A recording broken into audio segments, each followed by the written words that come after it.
선화공주와 마장수.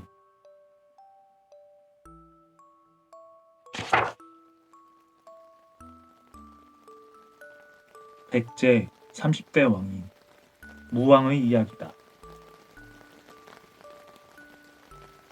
왕이 되기 전 무왕의 이름은 장이었다.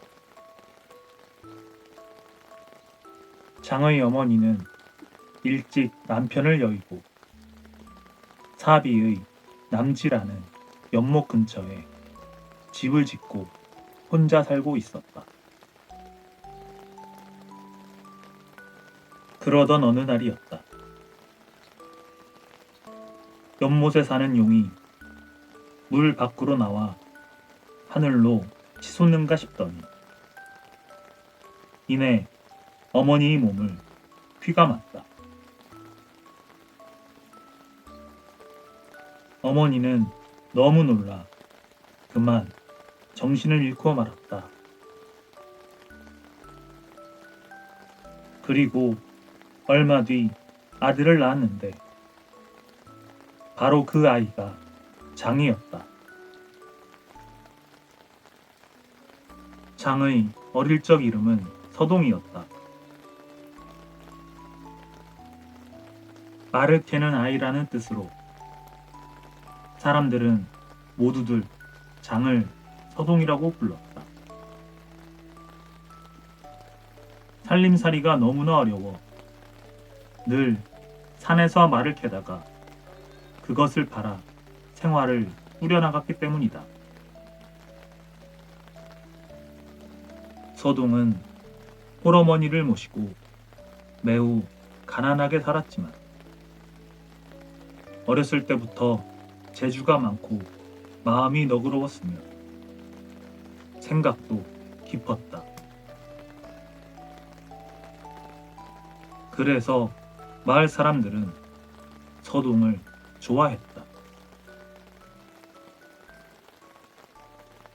시간이 흘러 서동은 늠름한 청년이 되었다. 그러던 어느 날이었다. 서동은 신라 진평왕의 셋째 딸인 선화공주가 무척 아름답다는 소문을 들었다. 도대체 얼마나 예쁘기에 이곳까지 소문이 났을까? 소문을 들은 서동은 선화공주를 직접 보고 싶었다. 그래서 신라 사람처럼 꾸미고 서라벌로 갔다.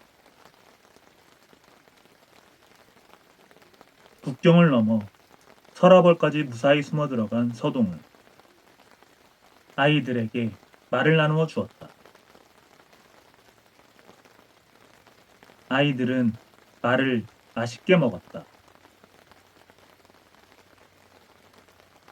그리고 서동과 금세 친해졌다.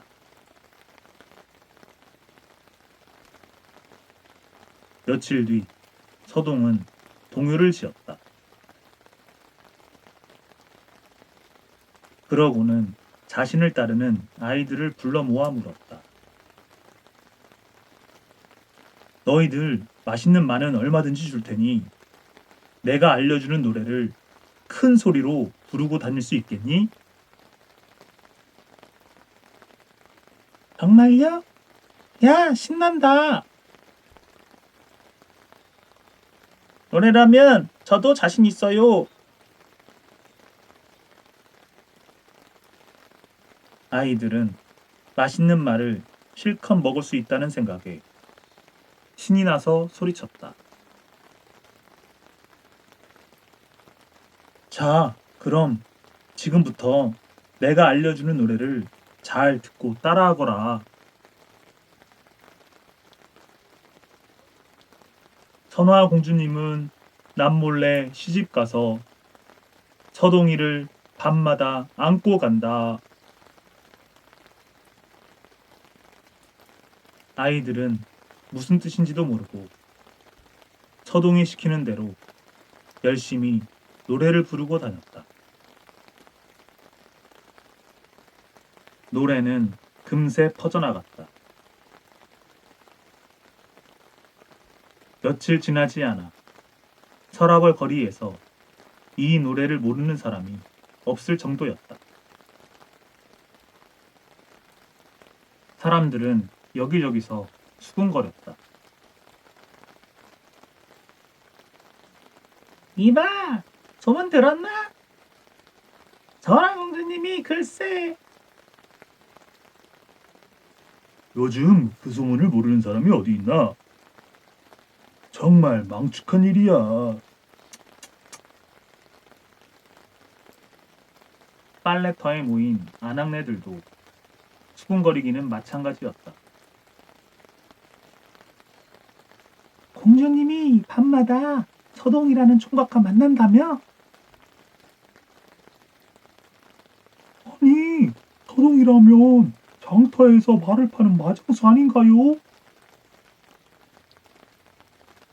글쎄, 그렇다니까. 그 잘생긴 총각이 몰래 공주님을 만난다는 거야. 설마 그럴 리가 있겠어요. 공주님이 왜 그런 사람과.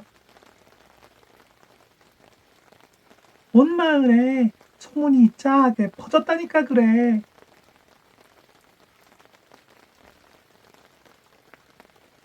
마침내 궁궐에서도 이 사실을 알게 되었다. 신하들은 공주를 먼 곳으로 귀양 보내야 한다고 입을 모았다. 이렇게 되자 진평왕도 사랑하는 셋째 공주를 멀리 떠나보낼 수밖에 없었다. 진평왕은 선화공주를 불렀다. 공주도 소문을 들어서 잘 알 것이다. 공주를 믿지 못하는 것은 아니지만 아무 이유 없이 그런 소문이 떠돌겠느냐. 게다가 신하들도 공주에게 벌을 내리기를 바라고 있으니 조용히 궁궐을 떠나도록 하라. 선화공주는 눈물을 흘리며 방으로 돌아와 한동안 멍하니 앉아 있었다. 왜 그런 노래가 떠도는지 정말 알 수가 없었다. 한편으로는 아버지가 원망스러웠다. 노래를 퍼뜨린 사람은 찾아보시지도 않고 나를 내쫓으시다니. 하지만 한 나라를 다스리는 왕으로서 어쩔 수 없었을 것이라고 생각하며 옷가지를 챙기기 시작했다. 그때 왕비가 달려와서 딸의 손을 꼭 잡았다. 그러고는 한 마리나 되는 순금을 주며 말했다. 얘야, 난 널 믿는다. 어려울 때 요긴하게 쓰도록 해라. 왕비는 눈물을 삼키며 사랑하는 딸을 떠나보내야 했다. 궁궐 밖으로 한 번도 나와본 일이 없는 공주는 바쁘게 이리저리 오가는 사람들이 신기하기만 했다. 하지만 곧 어두워질 것이라고 생각하니 덜컥 겁이 났다. 어디로 가야 할지 망설이던 선화공주는 산으로 가기로 마음먹었다. 발걸음을 재촉하며 서둘러 걷고 있는데 어디선가 한 남자가 나타났다. 그러고는 공주에게 절을 하며 말했다. 제가 공주님을 모셔도 되겠습니까? 공주는 그가 어디에서 왔는지 누구인지 알지 못했지만 왠지 믿음직스러웠다. 선화공주가 고개를 끄덕이자 그 남자는 공주의 뒤를 따랐다. 누군가 자기를 지켜준다는 생각에 마음이 놓인 공주는 주변 경치를 보며 천천히 걸음을 옮겼다. 그에게 이것저것 묻기도 했다. 시간이 흐를수록 선화공주는 그 남자에게 마음이 끌렸다. 선화공주의 마음을 얻게 된 남자는 공주에게 자신의 이름을 밝혔다. 공주님, 전 백제사비에 살고 있는 서동이라고 합니다. 공주님이 아름답기에 서라볼로 와서 노래를 퍼뜨렸답니다. 비로소 공주는 그가 소문을 퍼뜨린 사람이라는 것을 알게 되었다. 공주는 잠시 생각에 잠겼다가 뜻밖의 밝은 얼굴로 말했다. 그렇다면 결국 그대의 노래대로 되었군요. 이미 그대에게 마음을 주었으니 함께 가겠습니다. 서동은 선화공주와 함께 백제로 향했다. 국경을 넘어 백제에 도착한 서동과 공주는 앞으로 살아갈 일에 대해 이야기를 나누었다. 이때 선화공주가 조심스럽게 금을 꺼냈다. 그러자 서동이 웃으며 공주에게 물었다. 무엇인데 그리 조심스러운 게요? 황금입니다. 이것만 있으면 한평생 부자로 살 수 있답니다. 아니, 이것이 그렇게 귀한 물건이란 말이오? 내가 말을 캐던 곳에 이런 것들이 아주 많아서 그때 이것을 주어 흙더미처럼 쌓아놓았다오. 이 말을 들은 공주는 매우 놀랐다. 황금은 세상에 다시 없는 귀한 보물입니다. 지금 금이 있는 곳을 안다면 그것을 가져다 부모님이 계신 궁궐로 보내드리는 것이 어떻겠습니까? 서동은 기쁘게 승낙하고는 바로 용화산에 있는 사자사로 지명법사를 찾아갔다. 지명법사님, 금이라고 하는 귀한 물건을 신라로 실어나를 방법이 없는지요? 귀신의 신통한 힘을 빌려보지요. 그것을 이곳으로 가져올 수는 있는지요? 예, 그렇게 하겠습니다. 서동은 집으로 달려가서 이 사실을 공주에게 알렸다. 사자사 지명법사께서 금을 신라로 보내주시겠답니다. 선화공주는 기쁜 마음에 눈물을 흘리며 그리운 부모님께 편지를 썼다. 서동과 선화공주는 금과 편지를 사자사 앞에 가져다 놓았다. 그리고 다음 날 아침 사자사에 가보았다. 그랬더니 그 많던 금덩어리가 감쪽같이 사라지고 없었다.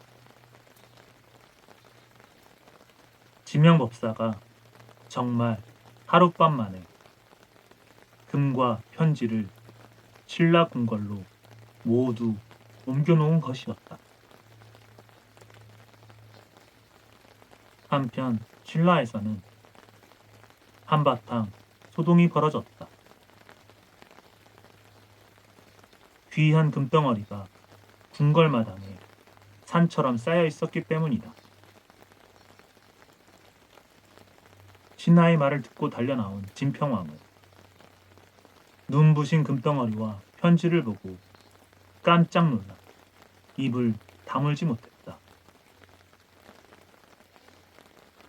진평왕은 떨리는 손으로 편지를 읽어내려갔다. 아니, 이건 공주가 보낸 것이 틀림없구나. 이 일이 있고 난 후 진평왕은 서동이 보통 사람이 아닐 것이라고 생각하게 되었다.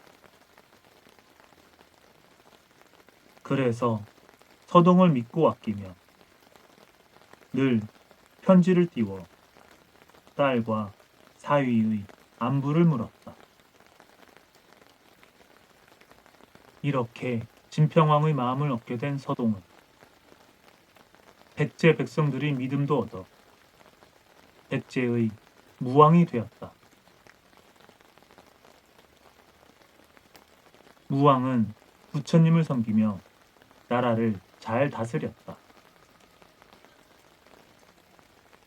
그러던 어느 날 무왕이 왕비와 함께 사자사에 가려고 용화산 아래 큰 연못가에 이르렀을 때였다.